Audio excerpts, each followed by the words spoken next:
Hello दोस्तों, मैं ललित पटेल आपका अपना इंडी चैनल में हार्दिक स्वागत। आज के एपिसोड में हम आपसे बात करेंगे पीसीएस अधिकारी ज्योति मौर्य के सफाई कर्मी पति आलोक मौर्य की, जिन्होंने ज्योति मौर्य और उनके प्रेमी पूर्व होमगार्ड कमांडेंट मनीष दुबे पर गंभीर आरोप लगाया था, अपनी हत्या की साजिश रचने का आरोप।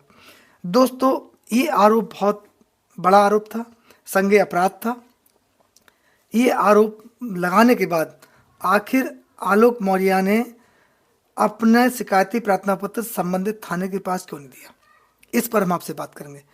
क्या आलोक मौर्य अपने आप को केवल मीडिया के सामने बयान देकर बचाना चाहते थे, या फिर आलोक मौर्य का उद्देश्य नहीं था कि वह ज्योति मौर्य और मनीष दुबे के खिलाफ कानूनी कार्रवाई करें, यानी कि उनके खिलाफ जो भी विधिक कार्रवाई बनती है वो करें। इससे आलोक मौर्य ने अपने आप को पीछे हटाया, या फिर आलोक मौर्य का वह था, इस पर हम आपसे बात करेंगे।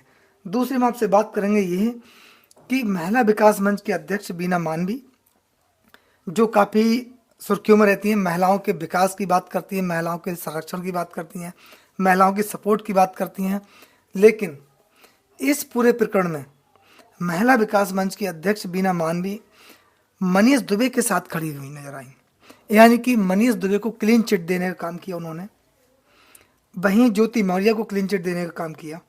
लेकिन जो महिलाएं ज्योति मौर्य और मनीष दुबे के प्रकरण की वजह से पीड़ित हुई, परेशान हुई, जिनकी शिक्षा बीच में रोक दी गई, वो महिलाओं के बारे में एक बार भी उनके द्वारा नहीं बोला गया, पहली बात। दूसरी बात ये कि जो महिला होमगार्ड मनीष दुबे से पीड़ित हुई, परेशान हुई, जिनके साथ घटना घटित हुई, वह महिलाओं के साथ महिला विकास मंच के अध्यक्ष बीना मानवी खड़ी क्यों नहीं हुई।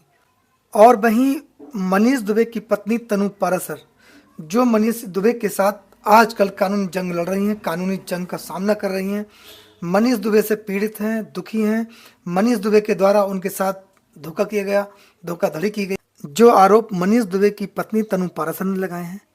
दोस्तों, बीना मानवी तनु पारासर के साथ भी खड़ी हुई नजर नहीं आई। इस पूरे प्रकरण में बीना मानवी पर गंभीर आरोप भी लगे थे कि महिला विकास मंच के अध्यक्ष बीना मानवी को मनीष दुबे एंड कंपनी के द्वारा हायर किया गया है, एज ए प्रवक्ता ये काम कर रही हैं। तमाम ऐसे और भी मामले आए। दोस्तों, इस पर हम आपसे बाद में बात करेंगे। पहले हम आपसे बात करते हैं आलोक मौर्य की। आलोक मौर्य ने अपनी पत्नी ज्योति मौर्य पर और मनीष दुबे पर अवैध संबंध, अवैध प्रेम प्रसंग का गंभीर आरोप लगाया था। ऐसे में आलोक मौर्य के द्वारा ये भी कहा गया था कि मैंने इनको कई बार रंगे हाथों पकड़ाया, डेट जगह निश्चित बताई।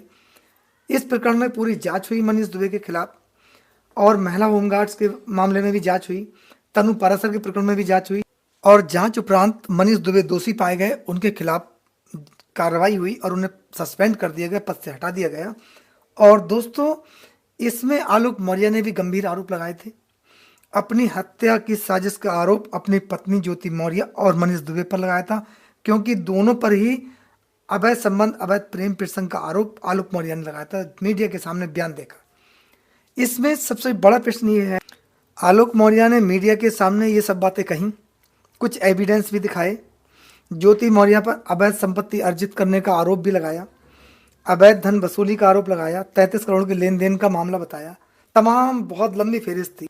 लेकिन अपनी हत्या की साजिश रचने का आरोप ज्योति मौर्य और मनीष दुबे पर लगाया था। इस संबंध में आलोक मौर्य ने संबंधित थाने में कोई प्रार्थना पत्र नहीं दिया, एविडेंस भी दिखाए, कहा भी, बयान भी दिए, बार बार कहा, लेकिन कोई संबंधित थाने में कोई प्रार्थना पत्र नहीं दिया।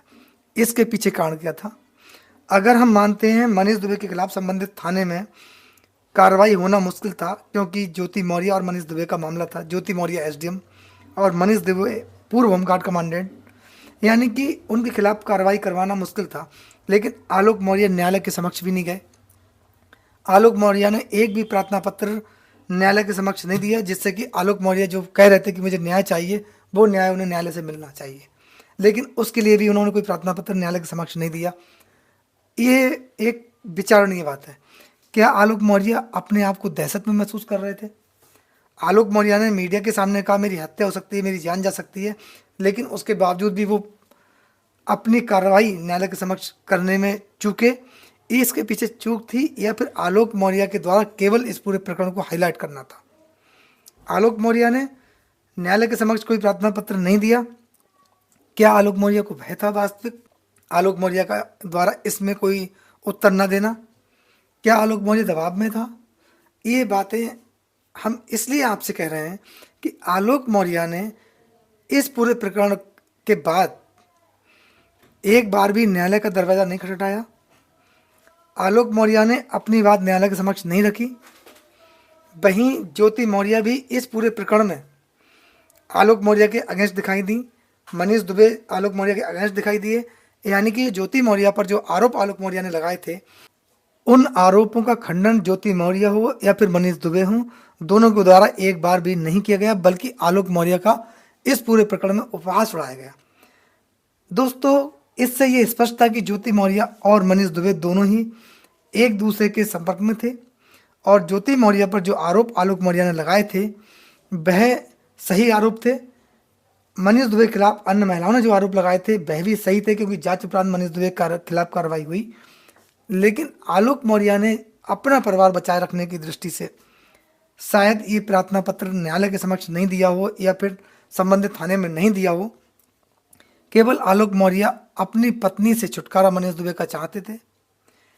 ऐसे में आलोक मौर्य ने शिकायत वापस ली, लेकिन ज्योति मौर्य से भी ये उम्मीद थी, जैसा महिला विकास मंच के अध्यक्ष बीना मानवी ने कहा था कि दोनों के बीच समझौता हो गया है, दोनों एक हैं, दोनों के बीच कोई विवाद नहीं है। ऐसे में ज्योति मौर्य के द्वारा आलोक मौर्य और उनके परिजनों के खिलाफ जो मुकदमे लिखवाए गए थे वह वापस नहीं लेना, तलाक का मुकदमा वापस नहीं लेना, ये किसी और दिशा की ओर इंगित करता है, या फिर ज्योति मौर्य अपने ससुराल पक्ष के लोगों पर यानी कि आलोक मौर्य और उनके परिजनों पर दबाव बनाए रखना चाहती हैं।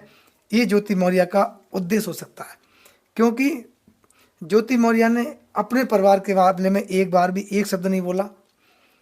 उनका अपने परिवार के प्रति रवैया क्या है ये हमने आपको बताया कि ज्योति मौर्य अपने ससुराल पक्ष के लोगों से मिलना नहीं चाहती। यानी कि आलोक मौर्य और उनके परिजन जिस प्रकार से ज्योति मौर्य के द्वारा लिखवाए गए मुकदमों से पीड़ित हैं, दुखी हैं, कानूनी जंग का सामना कर रहे हैं, ऐसे में ज्योति मौर्य को उनको राहत न देना बिल्कुल किसी दूसरी दिशा की ओर इंगित करता है। वहीं महिला विकास मंच के अध्यक्ष बीना मानवी के द्वारा इस पूरे प्रकरण में बड़े बड़े बयान दिए गए, बड़ी बड़ी बातें कही गई, लेकिन मनीष दुबे की पत्नी तनु पाराशर के बारे में एक शब्द भी नहीं बोला गया। जो महिला होमगार्ड पीड़ित थी उनके बारे में एक शब्द नहीं बोला गया। वहीं मनीष दुबे का बचाव किया गया और आलोक मौर्य को एक प्रकार से देखा जाए दोषी बताया गया। देश की तमाम महिलाएं इस पूरे प्रकरण की वजह से पीड़ित हुई, इस पर भी बीना मानवी ने चुप्पी साधे रखी। दोस्तों, वास्तविक बीना मानवी क्या महिलाओं की हितैषी हैं? इस पूरे प्रकरण में बीना मानवी का व्यवहार जो बात थी वो पक्षपातपूर्ण नहीं थी। यह देश में तमाम ऐसे मामले हैं जिनमें बीना मानवी पर आरोप लगते रहे हैं, क्या वो वास्तविकता से परे हैं? इस पर आपकी क्या राय है? अपनी राय हमें कमेंट्स बॉक्स में जरूर दें। नमस्कार, जय हिंद, जय भारत।